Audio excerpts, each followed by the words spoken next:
ভয়াবহ বিস্ফোরণে কেঁপে উঠল সিরিয়ার আরেকটি ধর্মীয় স্থান। গেল জুনের পর শুক্রবার জুম্মার নামাজের সময় ঘটে এ বিস্ফোরণ। ধারণা করা হচ্ছে এটি একটি পরিকল্পিত সন্ত্রাসী হামলা। রাষ্ট্রীয় বার্তা সংস্থা সানা জানায়, হোমস শহরের ওয়াদি আল দাহাব এলাকার ইমাম আলী বিন আবি তালিব মসজিদের ভেতরে হামলা চালানো হয়। তাৎক্ষণিকভাবে কালো ধোঁয়ায় ছেয়ে যায় মসজিদটি। নামাজে অংশ নেওয়া মুসল্লিদের মধ্যে ঘটে হতাহতের ঘটনা।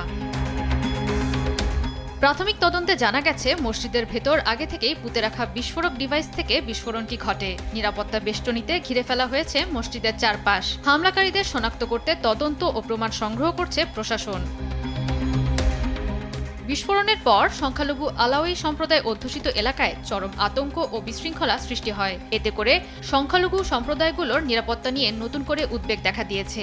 এর আগেও আলাউই সম্প্রদায়কে লক্ষ্য করে ঘটেছে অপহরণ ও হত্যার ঘটনা।